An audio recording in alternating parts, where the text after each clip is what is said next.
Hi friends, first of all ரொம்ப நன்றி. நம்ம சேனலை சப்போர்ட் பண்ணுற ஒவ்வொரு நண்பர்களுக்கும் நாளைய மார்க்கெட்டுக்கான ஒரு வியூவை பார்த்துடலாம். ஸோ ஃபஸ்ட்டு இன்றைக்கி நிஃப்டி எப்படி இருந்தது அப்படின்னு பார்த்துடலாம். நம்ம நேற்று எக்ஸ்பெக்ட் பண்ண மாதிரியே வந்து பார்த்திங்கன்னா ஒரு ரேஞ்ச் பவுண்டாக இருக்கும் அப்படின்ற மாதிரி நான் சொன்னேன். ஸோ அதே மாதிரி மார்க்கெட் வந்து ரேஞ்ச் பவுண்டாக தான் மோஸ்ட்லி இருந்தது. நம்ம ஒரு பொசிஷன் வச்சுருந்தோம், நேற்றுலேருந்து கேரி ஃபார்வர்ட் பண்ணோம். ஸோ ப்ராஃபிட்டில் தான் வெளியே வந்தோம். பட் அது க்ளோஸ் ஆன இடம் பார்த்திங்கன்னா ஒரு சூப்பரான ஒரு இடம். ஆல்மோஸ்ட் என்னோட மேக்ஸிமம் பொட்டென்ஷியல் உள்ள ஒரு இடம் அப்படின்னு கூட சொல்லிக்கலாம். பட் நான் இங்கே வெளியே வந்துட்டேன். ஆல்மோஸ்ட் ஒரு மணிக்கு என்னமோ நான் வெளியே வந்துட்டேன்னு நினைக்கிறேன். ஓகேங்களா, ஒரு டீசெண்டான ஒரு ப்ராஃபிட், என்ன டெபிட் கொடுத்தோமோ அந்த டெபிட் வந்துருச்சு அப்படின்றதுனால நான் வெளியே வந்துட்டேன். பட் ஒரு 250க்கு என்ன நினச்சதுன்னு தெரியல, ஒரே நிமிஷத்தில் ஒரு 150 பாயிண்ட் வந்து ப்ளஸ் ஆச்சு. இது எதுக்குன்னே தெரியல. எல்லா இண்டெக்ஸுமே இது வந்து இருக்குது. ஓகேங்களா, ஸோ ஒரு பெரிய ஒரு மூவ் அப்படின்ற மாதிரி சொல்லிக்கலாம். நிறைய பேருக்கு ஸ்டாப் லாஸ் கண்டிப்பாக வந்து ஹிட்டாக இருக்கும் இந்த ஒரு இடத்துல அப்படின்றது எந்த ஒரு மாற்று கருத்தும் இல்லை. ஸோ 1 மினிட் பார்த்திங்கன்னா அது இன்னும் தெளிவாக தெரியும். பட் இந்த நிஃப்டி த்ரூ அவுட் டே இந்த பிபி டைனமிக் ரேஞ்சுக்குள்ளே தான் முடிஞ்சது அப்படின்னு சொல்லலாம். ஏன்னா அது எதிர்பார்த்தது தான். கம்ஃபர்டபுள் ஐவி கூட 24,800 கீழே போகாது, அண்ட் இதே மாதிரி 24,000 மேலே போகாது அப்படின்றது நேற்றே நம்ம சொன்னோம். ஸோ அதுக்கேற்ற மாதிரி மார்க்கெட் முடிஞ்சிருக்கு. அண்ட் நிஃப்டி பார்த்தாலும் அதே தாங்க. ஸோ ஒரு பெரிய விஷயம்லாம் இல்லைங்க. ஸோ ஒரு கன்சாலிடேஷன்லேயே மார்க்கெட் முடிஞ்சிருச்சு. அதே ஒரு 5 மினிட்ஸா. ஸோ ஆக்சுவலாக அங்கே தான் நினைக்கிறேன். ஸோ அங்கே பார்த்தீங்கன்னா ஒரு நல்ல ஒரு மூவ் வந்து பார்க்க முடிஞ்சுது. இன்ஃபேக்ட் சொல்ல போனோம் அப்படின்னா ஆல்மோஸ்ட் அங்கே தான் வந்து பார்த்திங்கன்னா 26,000 நிஃப்டி வந்து டச் பண்ணுச்சு அப்படின்னு சொல்லலாம். 26,011.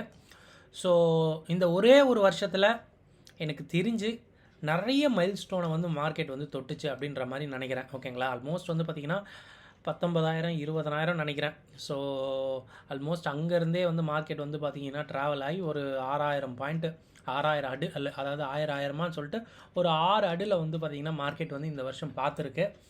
ஆல்மோஸ்ட் தெரியல, இந்த ஒரே வருஷம் தான் இந்த மாதிரி ஒரு பெரிய ஒரு அடில் பார்த்துருக்கும் அப்படின்ற மாதிரி நான் நினைக்கிறேன். ஸோ லெட்ஸ் சி, பார்க்கலாம். அண்ட் நாளைக்கு பேங்க் நிஃப்டி எக்ஸ்பைரி அப்படின்றதுனால அதோடைய கம்ஃபர்டபுள் ஐவியை பார்த்துடலாம். கம்ஃபர்டபுள் ஐவி அப்படின்றது இப்போ இருக்கிறது தான் வந்து கரண்ட்டாக வந்து பார்த்திங்கன்னா கம்மியான ஐவி. ஏன்னா வந்து இது ஸ்ட்ராடலாக ஃபார்மாக இருக்குது. ஸோ ஆல்மோஸ்ட் வந்து பார்த்திங்கன்னா 15.3 அப்படின்ற மாதிரி இருக்குது. ஒரு 200 பாயிண்ட்டு கீழே போனாலும் கம்ஃபர்டபுள் ஐவியில் தான் இருக்குது. அதே மாதிரி மேலே எவ்வளோ போனாலும் அது கம்ஃபர்டபுள் ஐவி கிடையாது, ஷார்ட் கவரை உண்டு பண்ணிடும். ஸோ மேலே எவ்வளோ ஏறினாலும் அதுக்கேற்ற ஷார்ட் கவர் மார்க்கெட்டில் இருக்குது, அதுதான் ஐவி இண்டிகேட் பண்ணுது. பட் ஒரு 200 பாயிண்ட் வரையும் மார்க்கெட் தாக்கு பிடிக்கும், கீழே போனாலும் பெரிய ஒரு டவுன் சைடில் ஷார்ட் கவர் இல்லை அப்படின்ற மாதிரி இருக்குது. அதுதான் இங்கே வந்து சேஞ்ச் நோயையே நமக்கு வந்து தெரிஞ்சுக்கிட்டு இருக்குன்னு சொல்லலாம். ஸோ 53,700க்கும் மேலே 54,200க்கும் என்னோட ஐன்னு கூட வச்சுக்கலாம். ஸோ இதுக்குள்ளே வந்து கம்ஃபர்டபுள் ஐவி வந்து இருக்கும் அப்படின்ற மாதிரி இருக்குது. இதை இனிஷியலாக உடைக்கும் போது பெருசாக ஒரு ரேலி வந்து பேங்க் நிஃப்டியில் நாளைக்கு இருக்கும் அப்படின்றது நினைக்கிறேன். நாளைக்கு வந்து எனக்கு தெரிஞ்சு பேங்க் நிஃப்டி ஒரு மூவ் கொடுக்கும்னு நினைக்கிறேன், பார்க்கலாம். பட் ஸ்ட்ராடல் தான் 54,000 இருக்குது. கிட்டத்தட்ட கலெக்டிவாக ஒரு 370 பாயிண்ட் வந்து கலெக்ட் பண்ணியிருக்கு. ஸோ அது டவுன் சைடில் ஒரு 400 பாயிண்ட்டும் 53,600 அண்ட் அப் சைடில் 54,400க்கும் வந்து பார்த்திங்கன்னா ஒரு ரேஞ்ச் மாதிரி கூட நம்ம செலக்ட் பண்ணிக்கலாம்.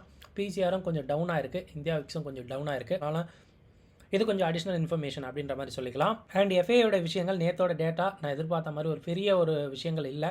ஸோ அதுதான் கன்சாலிடேட்டாக மார்க்கெட் இன்றைக்கி வச்சுது அப்படின்ற மாதிரி கூட சொல்லிக்கலாம். நேற்று 188 கோடிக்கு இண்டெக்ஸ் ஃபியூச்சரில் பை பண்ணப்பட்டிருக்கு. பேங்க் நிஃப்டியில் ஒரு 651 கோடி, மற்றதெல்லாம் கொஞ்சம் ஃப்ளாட்டாக அப்படி தான் இருந்துகிட்ருக்குங்க. ஓகேவா, ஸோ லெட்ஸ் சி, பார்க்கலாம். இன்றைக்கி ஒரு 8 மணிக்கு மேலே இங்கே டேட்டா அப்டேட் ஆகிடும், அதை பாருங்கள். ஏதாவது சிக்னிஃபிகண்ட்டாக ஒரு வால்யூம் இதில் இருக்குது அப்படின்னா மார்க்கெட் அதுக்கு ஏற்ற மாதிரி ட்ரைவ் ஆகும். இல்லை இதே மாதிரி ஒரு மியூட்டடாக இருக்குன்னா கன்சாலிடேட்டே மார்க்கெட் போக வாய்ப்பு ரொம்ப அதிகம். நண்பா, நம்ம போடுற வீடியோ கண்டிப்பாக உங்களுக்கு ரொம்ப ஹெல்ப்ஃபுல்லாக இருக்கும்னு நினைக்கிறேன். அப்படி ஹெல்ப்ஃபுல்லாக இருந்தால் நம்ம வீடியோவுக்கு லைக் பண்ணிவிட்டு வீடியோவை பாருங்கள். அண்ட் ஒரே ஒரு இன்ஃபர்மேஷன் ஒன்று நம்ம படித்தோம் நேற்றுலேருந்து, எல்லாருமே நீங்கள் படிச்சிருப்பீங்க அந்த நியூஸை. இந்த மாதிரி எஃப்என்டோவில் யார் ப்ராஃபிட் பண்ணுறாங்க அப்படின்னு சொல்லிட்டு ஒரு டீட்டெயில் ஒன்று செபி வந்து கொடுத்துருந்தாங்கன்னு நினைக்கிறேன். ஆல்மோஸ்ட் வந்து பார்த்திங்கன்னா 2 குரூப் தான் பெருசாக வந்து ப்ராஃபிட் பண்ணியிருக்கிறாங்க. ப்ரொப்ரேட்டரி ட்ரேடர்னு சொல்லப்படுற ஒரு விஷயங்களும், எஃபிஐ இல்லைனா எஃப்ஐன்னு சொல்லப்படுற ஆட்களும் தான் வந்து பார்த்திங்கன்னா ப்ராஃபிட் பண்ணுறாங்க அப்படின்ற மாதிரி எஃப்என்டோவில் வந்து சொல்லியிருக்காங்க. அப்போது மற்றவங்களாம் என்ன பண்ணியிருக்காங்கன்னா லாஸ் பண்ணியிருக்காங்கன்னு கேட்டாங்கன்னா ஆமாம், லாஸ் பண்ணியிருக்காங்க. அதில் HNI வருவாங்க, நிறைய பெரிய பெரிய பிளேயர்ஸ் கூட லாஸ் பண்ணியிருக்காங்க அப்படின்ற மாதிரி அதில் போட்டிருந்தாங்க. ஸோ டோட்டலாக எஃப்என்டோவில் பார்த்தோம் அப்படின்னா நெட்டாக வந்து ஒரு 41,500 கோடி நினைக்கிறேன் லாஸ் பண்ணியிருக்கிறாங்க. ஓகேங்களா, ஸோ அதில் ஆப்ஷனில் கிட்டத்தட்ட 55,000 கோடி, அதாவது எஃப்என்டோன்னு சொல்லும்போது ஃபியூச்சர்ஸ் அண்ட் ஆப்ஷனில் கிட்டத்தட்ட 55,000 கோடி வந்து பார்த்திங்கன்னா லாஸ் பண்ணியிருக்கோம் எல்லாருமே சேர்த்து. ஓகேங்களா, ஃபியூச்சர்ஸில் கிட்டத்தட்ட ஒரு 15,000 கோடி வந்து பார்த்திங்கன்னா ப்ராஃபிட் பண்ணியிருக்காங்களாம். அந்த 15,000 கோடி யாருன்னு தெரில. உண்மையாக அதுவும் வந்து பார்த்திங்கன்னா ஹெட்ஜில் ஏதாவது யூஸ் பண்ணியிருப்பாங்க அப்படின்ற மாதிரி நான் நம்புகிறேன். ஸோ இது வந்து பார்த்திங்கன்னா நேற்று கொஞ்சம் ட்ரெண்டான நியூஸும் கூட, ஓகேங்களா. ஸோ இதை பற்றி இந்த வீக்கெண்டில் ஏதாவது ஒரு வீடியோ நான் ரெடி பண்ண ட்ரை பண்ணுறேன். என்ன பண்ணலாம், ஆக்சுவலாக நிறைய விஷயம், இவங்க என்ன ஸ்ட்ராட்டஜி ஃபாலோ பண்ணாங்க, இவங்க என்ன ஸ்ட்ராட்டஜி ஃபாலோ பண்ணாங்க, அது கொண்டு போட்டிருக்காங்க, ஓகேங்களா. ஸோ அதை பேஸாக வச்சு கூட ஒரு வீடியோ கூட போடலாம், நான் திங்க் பண்ணிட்டு இருக்கேன். லெட்ஸ் பார்க்கலாம். ஸோ இன்றைக்கி செக்லிஸ்ட்டை பார்த்துடலாம் நண்பா. நாளைக்கு வந்து பார்த்திங்கன்னா ஒரு மூவ் உண்டு. அட்லீஸ்ட் வந்து பார்த்திங்கன்னா ரொம்ப பெரிய மூவ் இல்லைனா கூட ஒரு வால்டிலிட்டிக்கு மார்க்கெட் உட்படும் அப்படின்றது எந்த டவுட்டும் இல்லை. நாளைக்கு கொஞ்சம் உஷாராக இருக்கிறது நல்லது. ஐவி ரேஞ்ச் ஆல்ரெடி நம்ம கொடுத்தது தான், நோட் பண்ணிக்க. 53,700, 54,200 அண்ட் ஸ்ட்ராடல் ரேஞ்ச் 53,600, 54,400. இதுதான் இனிஷியல் லெவல் பிரேக் அவுட்க்கு இருக்கும். இது கூட நம்ம அடிஷ்னலாக வந்து பார்த்திங்கன்னா இங்கே நான் மார்க் பண்ணியிருக்கேன். இது 2 நாளோடைய 2 டேஸோட ஹை அண்ட் லோ தான், ஓகேங்களா. ஸோ இதை பார்த்துக்குங்க. கூடவே வந்து பார்த்திங்கன்னா பிபி டைனமிக்கும் நம்ம யூஸ் பண்ணிக்கலாம். ஸோ நிஃப்டியோட ரீஜன் இன்றைக்கி ஆல் டைம் ஹையு. அதே மாதிரி பேங்க் நிஃப்டி ஆல் டைம் ஹைன்னு நினைக்கிறேன். ஸோ இந்த 2 டெக்னிக்கல்ஸ் பாயிண்ட்ஸையும் நோட் பண்ணிக்கோங்க. இது ஃபர்தராக உடையிற பட்சத்தில் மார்க்கெட் வந்து பெரிய மூவுக்கு உட்படும் அப்படின்றது எந்த ஒரு மாற்று கருத்தும் இல்லை. டேட்டா ஃபார் ஆப்ஷன் ட்ரேடர்ஸ்க்கு ஃபியூச்சர் வர்சஸ் ஸ்பாட்டில் ஏதாவது க்ளூ இருக்கா அப்படின்னு பார்த்தீங்கன்னா, ஃபியூச்சரில் கொஞ்சம் அட்வான்ஸாக வந்திருக்கு. இதனால தான் நான் சொன்னேன், எப்போ ஃபியூச்சரில் அட்வான்ஸ்டாக ஒரு பெரிய மூவ் வருதோ அப்போ மார்க்கெட் வந்து ஒரு பெரிய வால்டாலிட்டிக்கு உட்படும் அப்படின்றது நான் நிறைய நாள் எக்ஸ்பீரியன்ஸ் பண்ணியிருக்கேன். அதனால தான் இந்த பாயிண்டெல்லாம் நான் போட்டு காட்டிகிட்டு இருக்கேன், வேறு எதுக்கும் இல்லை. அதே மாதிரி பிசிஆர் ஷேட் ஆனாலும் இது கன்ஃபார்ம் ஒரு பெரிய மூவுக்கு அப்படின்றது நான் நினைப்பேன்.